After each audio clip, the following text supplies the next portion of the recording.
Hello everyone, welcome to civil वाला daily current affairs. आज है 2 सितंबर और जैसा कि अब आपके लिए सिर्फ 1 महीना जो है रह गया है। नेक्स्ट मंथ आपका एग्ज़ाम है और आई होप कि आपकी प्रिपरेशन जो है वो बहुत ही अलाइन तरीके से चल रही होगी, अच्छे तरीके से चल रही होगी। और अगर नहीं भी चल रही है तो कोशिश करिए कि आप उसको एक ट्रैक पे लाएँ। और क्योंकि कब ये हमारी प्रिपरेशन इतनी लंबी हो जाती है हमें पता भी नहीं चलता है। तो कोशिश करिए कि जो अगर आप स्टार्ट की है प्रिपरेशन तो अभी आपकी जो एनर्जी होगी वो फुल पीक पे होगी, और जैसे जैसे साल बीतेंगे आपके एनर्जी लेवल डाउन हो जाएगा, आपका पढ़ने में भी बहुत मन नहीं लगेगा, सेम रिपीटेटिव चीज़ है। तो अभी जो एनर्जी है आपके पास में, अगर आपने बहुत टाइम से दे रहे हैं तो भी एक बार जो है फिर से पूरी हिम्मत लगा दीजिए, पूरा जोश लगा दीजिए अपनी पढ़ाई पे और कुछ मत सोचिए क्या हो रहा है आसपास, क्या हो रहा है, क्या फेस्टिवल्स है, कुछ भी नहीं। अभी सिर्फ आपको ये सोचना है कि अभी मेरे पास जितने दिन हैं उसमें मुझे सिर्फ पढ़ाई करनी है, प्रीलिम्स निकालना है जो पास में है। बहुत मत सोचिए कि मेंस इंटरव्यू, अभी नहीं, अभी सिर्फ प्रीलिम्स, क्योंकि वो पहले दिखाई दे रहा है तो हमें सिर्फ प्रीलिम्स के बारे में सोचना है, कुछ भी और अदर आपको सोचने की ज़रूरत नहीं है। और छोटे छोटे टारगेट्स बनाइए अपने कि आज क्या पढ़ना है, कितना करना है, और शाम को सोते वक्त उसको टिक करिए। तो वो आपको इतना सेटिस्फैक्शन देगा और आपकी क्लैरिटी भी रहेगी कि आज मैंने इतना पढ़ लिया। सो आई होप कि आप इस बात को समझ पाए होंगे। अब शुरू करते हैं डिस्कशन। सबसे पहले देखते हैं क्वेश्चन रिवीजन का। गाजी मलिक निम्नलिखित में से किस वंश के संस्थापक और पहले शासक थे? तो इसका जो सही आंसर था वो था तुगलक वंश। गयासुद्दीन तुगलक या गाजी मलिक भारत में तुगलक वंश का संस्थापक था। उसने 1320 से 1325 तक दिल्ली सल्तनत पर शासन किया था। उसने तुगलकाबाद शहर की स्थापना की थी। और आपको बताना है कमेंट सेक्शन में कि कौन से, जैसे खिलजी वंश, तुगलक वंश, गुलाब वंश है, किसने भारत पे सबसे ज़्यादा टाइम तक राज किया है, ये आंसर आपको बताना है। नेक्स्ट हमारा क्वेश्चन है, और सिजदा और पैबोस जो व्यवस्था थी वो किसने शुरू की थी? ये दो आंसर आपको बताने हैं कि सबसे ज़्यादा रूल किसने किया है और सिजदा और पैबोस जो है वो किसने शुरू किया था। तंजौर, अहिलवाड़ा, धार और कन्नौज निम्नलिखित में से किस वंश की राजधानी थे? तो इसका जो सही आंसर है वह चोल, सोलंकी, परमार और प्रतिहार। चोल वंश दक्षिण भारत का एक तमिल राजवंश था जो सबसे लंबे समय तक शासन करने वाले वंशों में से एक था। इसकी राजधानी क्या थी? तंजौर थी।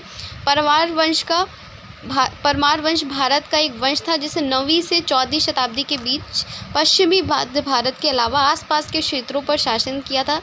इसकी राजधानी धार थी। गुर्जर प्रतिहार वंश एक साम्राज्यिक शक्ति थी जिसने 8वीं शताब्दी से लेकर के 11वीं शताब्दी तक उत्तरी भारत के अधिकांश भाग पर शासन किया था। उन्होंने पहले उज्जैन और बाद में कन्नौज को अपनी राजधानी बनाया था। करंट क्वेश्चन था हमारा कि राष्ट्रीय खेल दिवस प्रतिवर्ष किस दिन मनाया जाता है? Which day is celebrated as national sports day annually? तो इसका जो सही आंसर था वो था हमारा 29 अगस्त। पहला क्वेश्चन है, पेरिस ओलंपिक 2024 में अवनी लेखरा ने किस खेल में गोल्ड मेडल जीता है? In which sport did Avani Lekhara win a gold medal at Paris Olympic 2024? इसका जो सही आंसर है वो है हमारा शूटिंग। तो पेरिस पैरा ओलंपिक 2024 में गोल्ड के साथ भारत के पदकों का खाता खुल गया है। शूटिंग में अवनी लेखरा ने इतिहास दोहराते हुए 10 metre air rifle standing event में गोल्ड मेडल जीता है। और ये याद रखिए, और मोना अग्रवाल है, इन्होंने कांस्य पदक जीता है। तो लास्ट ईयर भी जो है अदिति ने गोल्ड मेडल जीता था और इस बार भी है, तो काफ़ी प्रशंसनीय बात है ये। नेक्स्ट क्वेश्चन है हमारा, हाल ही में भारत ने किस देश के साथ पर्यटन के क्षेत्र में सहयोग बढ़ाने के लिए समझौता ज्ञापन पर हस्ताक्षर किए? Recently which country did India sign memorandum of understanding to enhance cooperation in the field of tourism? इसका जो सही आंसर है वो है हमारा मलेशिया के साथ किया है। भारत और मलेशिया ने पर्यटन के क्षेत्र में सहयोग को मजबूत करने के लिए समझौता ज्ञापन पर हस्ताक्षर किए हैं। मलेशिया भारत के लिए महत्वपूर्ण पर्यटन बाजार है। साल 2022 में 2.5 लाख से अधिक मलेशियाई पर्यटक भारत आए थे। ठीक है, ये नहीं याद रखना है आपको, बस याद रखना है कि भारत और मलेशिया के बीच में ये मेमोरेंडम ऑफ एसोसिएशन साइन हुआ है। नेक्स्ट क्वेश्चन है हमारा, ग्लोबल फिनटेक फेस्ट 2024 का आयोजन कहाँ किया गया है? Where was the global fintech fest 2024 held? तो ये कहाँ पे किया गया है? ये किया गया है मुंबई में। प्रधानमंत्री नरेंद्र मोदी ने आज मुंबई महाराष्ट्र में जियो वर्ल्ड कन्वेंशन सेंटर में ग्लोबल फिनटेक फेस्ट 2024 को संबोधित किया है, याद रखिएगा किसने किया है संबोधन, मोदी जी ने किया है, और साथ में कहाँ किया है, मुंबई में। नेक्स्ट हमारा क्वेश्चन है, पुलिस अनुसंधान और विकास ब्यूरो ने हाल ही में अपना स्थापना दिवस मनाया है और इसका मुख्यालय कहाँ है। Where was the headquarters of bureau of police research and development which recently celebrated foundation day. तो ये कहाँ पर है, ये नई दिल्ली में है, न्यू दिल्ली में। पुलिस अनुसंधान और विकास ब्यूरो ने हाल ही में नई दिल्ली में अपना मुख्यालय में अपना 54वां स्थापना दिवस मनाया है। स्थापना कब हुई थी, 1970 में, और ये केंद्रीय गृह मंत्रालय के तहत पुलिस अनुसंधान और सलाहकार परिषद को हटाकर की गई थी। हेडक्वार्टर जैसे कि आपको पता है दिल्ली में है। नेक्स्ट हमारा क्वेश्चन है, टोयोटा क्रिस्टोस्कर मोटर ने हाल ही में व्हीकल लोन के लिए किस बैंक के साथ समझौता किया है। तो ये है इसका आंसर है यूनियन बैंक ऑफ इंडिया के साथ में। नेक्स्ट क्वेश्चन है, हाल ही में किस मंत्रालय ने शी बॉक्स पोर्टल लॉन्च किया। जैसा कि आपने थंबनेल पे भी देखा होगा कि विच ministry recently launch the she box portal. तो ये ministry of women and child development ने किया है। इंपॉर्टेंट क्वेश्चन है, आ सकता है क्योंकि वुमेन सेफ्टी से रिलेटेड मुद्दे बहुत ही ज़्यादा न्यूज़ में भी हैं। केंद्रीय महिला व बाल विकास मंत्री अन्नपूर्णा देवी ने नया शी बॉक्स पोर्टल लॉन्च किया, जो कि एकीकृत प्लेटफॉर्म है जिसका उद्देश्य है यौन उत्पीड़न की शिकायतों का समाधान करके महिलाओं के लिए कार्यस्थलों को सुरक्षित बनाना। नेक्स्ट हमारा क्वेश्चन है, हाल ही में किस मंत्रालय ने सेवानिवृत्त खिलाड़ी सशक्तिकरण प्रशिक्षण रीसेट कार्यक्रम शुरू किया है। Which ministry recently launch retired player empowerment training programme. तो ये है ministry of youth affairs and sports ने किया है। युवा मामले और खेल मंत्रालय ने नई दिल्ली में राष्ट्रीय खेल दिवस पर सेवानिवृत्त खिलाड़ी सशस्त्रीकरण जो योजना है वो शुरू की है, इसको याद रखिएगा। नेक्स्ट हमारा क्वेश्चन है, हाल ही में बिहार के मुख्यमंत्री ने किस स्थान पर अत्याधुनिक खेल अकादमी और खेल विश्वविद्यालय का उद्घाटन किया है। Where did the chief minister of Bihar recently inaugurated a state of the art sports academy and sports university. इसका जो सही आंसर है वो है राजगीर। बिहार के मुख्यमंत्री नीतीश कुमार ने राष्ट्रीय खेल दिवस पर राजगीर में अत्याधुनिक खेल अकादमी, खेल परिसर और खेल विश्वविद्यालय का उद्घाटन किया है। और राजगीर खेल परिसर में आधुनिक खेल चोटों के उपचार के लिए 24 बिस्तरों वाला अस्पताल है। भारत की पहली ऐसी सुविधा है, पहला जहाँ भी जुड़ जाता है इंपॉर्टेंट हो जाता है क्वेश्चन। ये भारत की पहली ऐसी सुविधा है जो एक ही स्थान पर खेल परिसर, खेल विश्वविद्यालय को जोड़ती है। यह परिसर 24 प्रकार की इंडोर और आउटडोर खेल का समर्थन करता है। नई प्रतिभाओं को बढ़ावा देने के लिए कुश्ती है, भारोत्तोलन है, एथलेटिक्स के लिए 3 उत्कृष्टता केंद्र स्थापित किए गए हैं।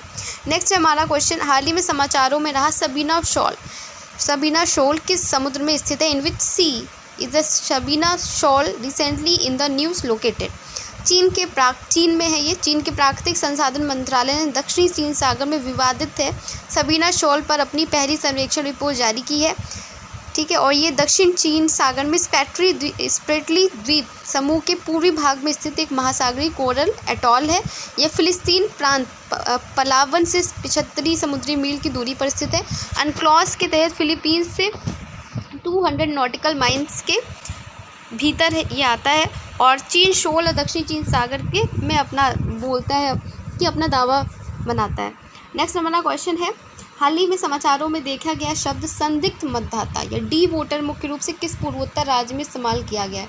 इन which north eastern state in the term doubtful voter और D voter recently seen in news primarily used. Assam में होता है, असम का है ये। असम ने लगभग 1.2 लाख लोगों को डी यानी संदिग्ध मतदाता डाउटफुल वोटर के रूप में मतदाता के रूप में पहचाना है। डी वोटर अवधारणा असम के लिए विशिष्ट है, जहां प्रवास और नागरिकता प्रमुख राजनीतिक मुद्दे हैं। 1997 में असम में पेश किया गया था। डी वोटर वो लोग होते हैं जो अपनी भारतीय राष्ट्रीयता साबित नहीं कर सकते हैं। तो ये याद रखिएगा, इंपॉर्टेंट क्वेश्चन है, पूछा जा सकता है। तो ये थे आज के क्वेश्चंस। अब देखते हैं next question, which of the following ports during ancient medieval era were situated on the west coast of south India. मध्यकालीन युग के दौरान निम्नलिखित में से कौन से बंदरगाह दक्षिण भारत के पश्चिमी तट पर स्थित है। आपको बताना है कावेरी, पट्टनम, कोरकई, मुसरी, टोंडी। नेक्स्ट क्वेश्चन है हमारा, which among the following sultans of Delhi assume the title Sikandar Sani. तो ये बताना है बलबन है, अलाउद्दीन खिलजी है, मोहम्मद बिन तुगलक है, सिकंदर लोदी है। इसके अलावा मैंने 2 क्वेश्चन आपसे और पूछे हैं कि सिजदा और पैबोस व्यवस्था किसने शुरू की थी, ठीक है। और एक क्वेश्चन और मैंने स्टार्टिंग में पूछा था, वो भी आप याद रखिएगा। और ये करंट का क्वेश्चन है, और आप लोग ये कमेंट सेक्शन में ज़रूर बताइएगा कि जो मैंने स्टैटिक क्वेश्चन मैं रख रही हूँ ये आपके लिए फ़ायदेमंद है, मतलब आपको इससे हेल्प हो रही है, या मैं सिर्फ करंट क्वेश्चन ही रखूँ। अगर आपको हेल्प हो रही होगी इससे तो मैं इस मंथ में भी कंटिन्यू रखूँगी ये। और अगर आपको लग रहा है कि टाइम जा रहा है ज़्यादा, ये नहीं हेल्पफुल है इतना, तो मैं इसको यहीं स्टॉप भी कर दूँगी, मैं सिर्फ करंट का क्वेश्चन रखूँगी। तो जो भी है आप कमेंट सेक्शन में बता दिया करिए, मैं उसी के अकॉर्डिंग चीज़ें कर लूँगी। तो ये था डिस्कशन। मिलते हैं कल एक नए डिस्कशन के साथ में। तब तक अपना ख्याल रखिए और ढेर सारी पढ़ाई करते रहिए ताकि आप इस साइकिल से जल्द बाहर निकल सकें। Thank you.